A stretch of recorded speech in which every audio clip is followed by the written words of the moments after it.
Stand clear of the closing doors, please. My name's Michelle Daniels. I am a massage therapist, which I love and I enjoy what I do. It is, however, taxing on the body physically, so I have to limit the number of massages I do each day. And so what I do in the meantime, when I'm not massaging, is I created an organization. I run an organization called the Bronx Rox.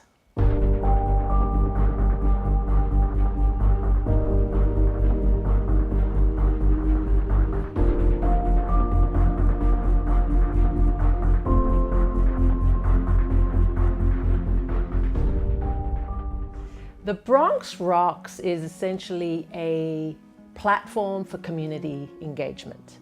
It was created to highlight all the positive things going on in the Bronx, to hopefully erase the negative stereotypes associated with the Bronx, and we aspire to inspire people to make a difference in our borough. I wanted to create a business. Okay, as a massage therapist, you have a limited number of years physically to be able to do what I do. So I needed a plan B. So I wanted to create a business. I was inspired by a book I read called Start Something That Matters by Blake Mycoskie. He's the guy that invented Tom's shoes, the premise of which is for every pair of shoes he sold, he would donate a pair to someone in need. And I thought that was a wonderful idea. It was creating a business and then giving back. I was thinking, what am I good at? What inspires me? What can I create that will generate income, but also serve a purpose? Then the idea of a logo came to me. Create a logo that would be representative of the Bronx. So I tried hundreds of different logos, nothing spoke to me, until finally I got one with the lightning bolt. You can see the BR, the Bronx Rox, and I knew that was it as soon as I saw it. So how powerful are logos? Look at the I Love New York logo. That inspires pride in our city and state. It's powerful. You see it all over the world in different countries. I wanted to create something similar for the Bronx, to give people in the Bronx something to be proud of. So I created the logo. By the way, the I Love New York logo was designed by Milton Glasser, born in the Bronx in 1929. That's an interesting piece of information. The idea was to create a Bronx-based and inspired business, and then to give back to the borough. So that was the initial business idea. What would the giving back part look like? I had worked on and off in the nonprofit sector for almost 20 years of my life, and I knew what motivated me was to make a difference in people's lives, to help people. And I thought that I could do my own programming for the Bronx. I'd already been active as board president of my co-op, and we had done a lot of work with different organizations already in the Bronx. We partnered with the local precinct to do community service days, and I thought I could build on that. So I created the Bronx Rox Foundation, which is a nonprofit organization. And through that foundation, we do a lot of community service projects, and we involve and engage the community to volunteer and make a difference. I knew I wanted to make a difference in the Bronx, mainly because I'd been living here for over a decade, and most people's perceptions of the Bronx was one of crime. And that wasn't my experience of living in the Bronx. Crime, yes, but there's crime anywhere you live, in every part of the world. The Bronx Rox has had a far-reaching impact in our short life so far.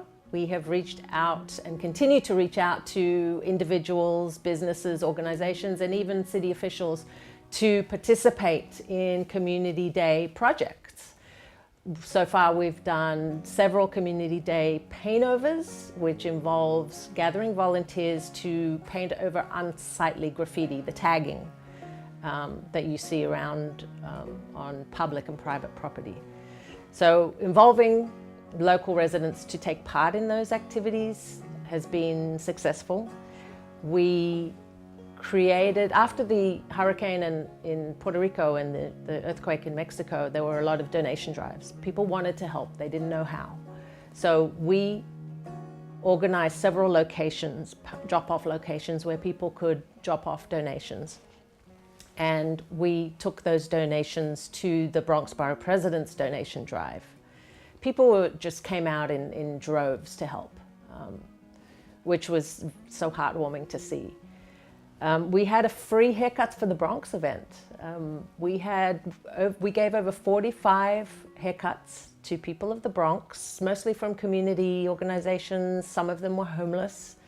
It was heartwarming to see people who have never had a professional haircut come and get a cut in style by some of New York City's most successful hairstylists.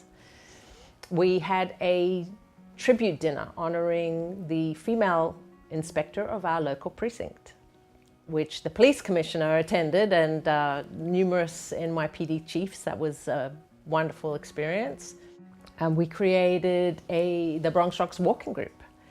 So not only we inspire people to make a difference in the borough, but to make a difference in their own lives as well. So with the Bronx Rox walking group, we meet 5 mornings a week, and we do a workout on the track or at the park, and we get fit. We try and keep our bodies in shape.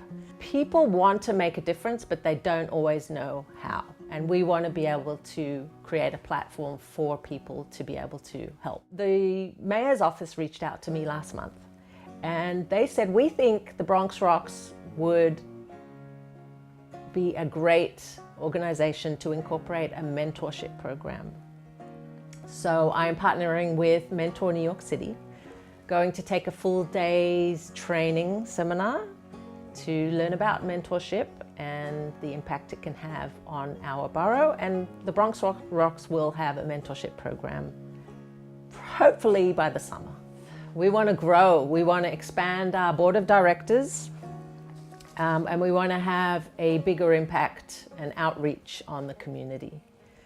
Of course, we want to see our merchandise spread all around the world. We already have the Bronx Rox t-shirts and caps and everything in different countries, and that's powerful. I think when Bronxites see the Bronx Rox in other areas of the world, it gives us a boost, it uplifts us, which is very important. We want to have a much bigger and far-reaching impact on the Bronx and incorporate everyone that wants to help make a difference in our borough. We really would love to put the Bronx on the map, not just as a place for outsiders to come to a Yankees game, but as a destination place where people can see how much beauty we have in the borough. We have the New York Botanical Gardens, we have the zoo, we have all these incredible educational institutions. And the Bronx has the largest amount of park space in all 5 boroughs. I think if we start highlighting all those amazing things we have in the borough, we can start changing people's negative perceptions and show people how beautiful the Bronx really is. I would say find your why. Why do you want to do it? Find your passion. What inspires you? What motivates you? And follow it. If you want to do something, do it. Just do it. I think it takes a lot of persistence. Don't give up. And it takes a lot of hard work. But if you want to do something, go full force and do it.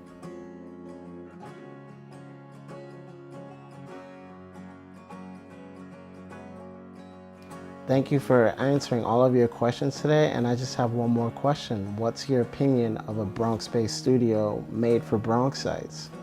I think it's a wonderful idea. We need it.